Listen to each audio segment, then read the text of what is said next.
All right, let's talk about the genitive absolute. Please read what Duff has to say, but my hope is to explain it a little more simply.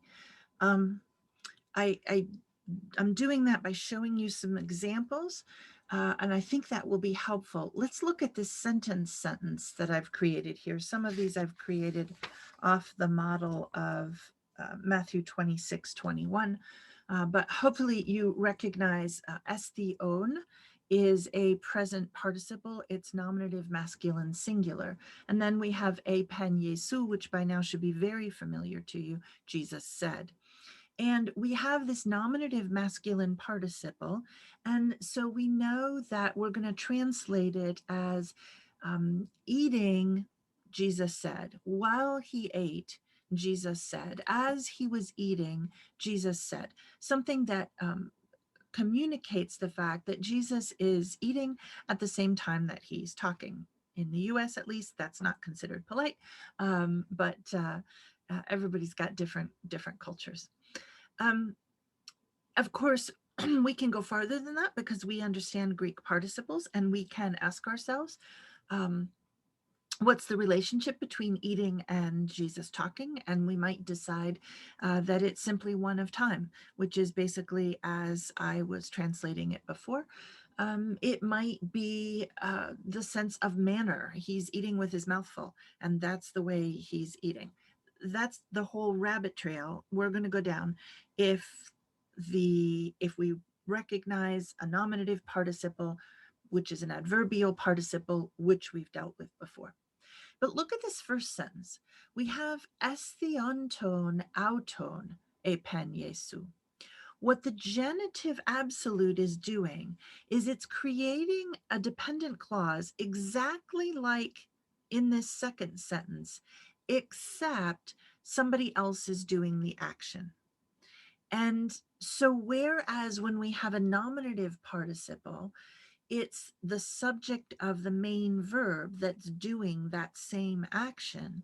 When we have a genitive absolute, it's a participle. It works exactly the same way as adverbial participles, not as participles being used as nouns or adjectives or all those other things we've seen, but it works exactly the same way as these adverbial participles, except somebody else is doing the action, and that somebody else doing the action is in the genitive.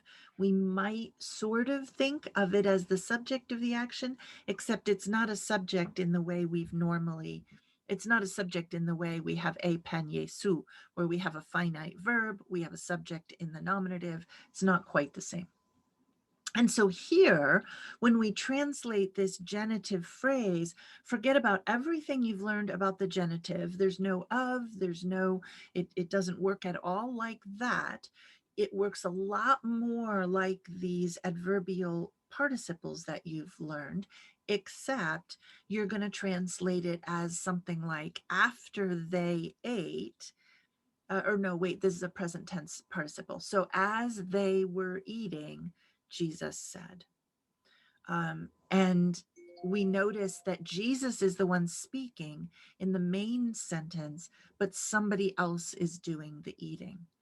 That's what a genitive absolute does. It allows, I like the two things that I think are really important that Duff says, and again, I haven't put page numbers yet on here. I think it's 230. It's the sentence, or it's the page that has the halfway practice on it in chapter 20. And there's two hints, and these are really important.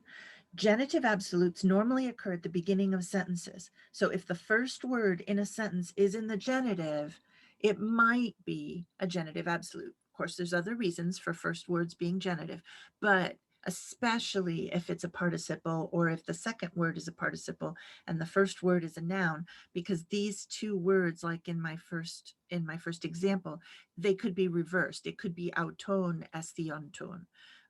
It's not always, I realize now in my examples, I've always put the participle first, but it's not always that way. Sometimes you get the noun or pronoun or whatever it is that's functioning as the one who does the action. Sometimes that comes first. When that happens at the beginning of a sentence, definitely you have a genitive absolute. And then Duff's second comment is that very often genitive absolutes give some background information, such as the time or circumstances at which something happens. Yes, exactly. So let's look at the next two pair. We have Elthontos e pen Jesu. And so here we have an aorist participle, and Elthontos is in the genitive. And so this is not Jesus who came, but it's somebody else.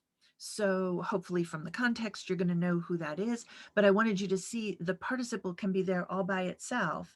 And it's really important to recognize that the person who left or who came is not Jesus. It's whoever we were talking about in the sentence before, whoever is around because of the context. So you're going to translate it as something like, after he came, Jesus said. Now, when it's elthon, e pen Jesu, now we have an aorist participle that is masculine nominative. And so now you know that it is Jesus who's doing the action. And so, and probably I should have made that even more clear. When that person came, Jesus said, even though that person isn't in the Greek, you have to find some way in English, and again, the context is going to help you, to make it clear that elthontos is referring to some other person who came. So, and it's going to be a guy because it's a masculine genitive ending. So when that one arrived, when he showed up, but you have to make sure that in English, the he for this phrase is not the same he as Jesus, because this one then you're going to translate as, when Jesus arrived, he said, and maybe that would be one way to do it in English, is to flip the nominative Jesus, which is actually the subject of a pen, into the dependent clause to make it perfectly clear that Jesus is the one who both arrived and spoke. In this first sentence with this genitive elthontes, you have to make it clear that it's somebody else who arrived. Here's two more. We have peripatuntes hoi mafetai elalesan. Hopefully you recognize here that peripatuntes is a plural nominative, present tense participle, and then hoi mafetai is the subject of elalesan. And so peripatuntes is going to work as an adverbial participle, just as we've always seen. And so you know that it's the disciples who are doing the walking.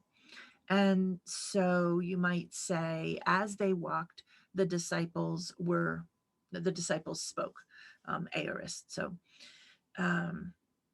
yeah, I think that's probably a participle of time, you might translate it. But in this sentence, notice that we have three genitive plurals right off the bat. And so peripatun ton matheton. Now we still have the disciples walking because all of this phrase is in the genitive, but now we have a third person singular, elalesen, aorist speaking. And it's no longer the disciples who are speaking. We might even have a Yesu in this sentence. So we have, as the disciples were walking, he spoke. And that he, if we had Yesu here, it would be Jesus spoke. Hopefully, again, the context is going to tell you who's doing the speaking. So that's the idea of the genitive absolute. Now that you've learned participles, it really isn't any more difficult than the adverbial participles that you've already learned. The only difficult thing is noticing that it's a genitive, not thinking that the genitive works like any other genitive that you've learned so far, and recognizing that the person doing the action of the genitive participle is not the same person or people or things, if it's things, as the one doing the action of the main verb. That's it. We'll go over the halfway practices next week and see some more examples, but be sure and send me a message if you have any questions. Thanks.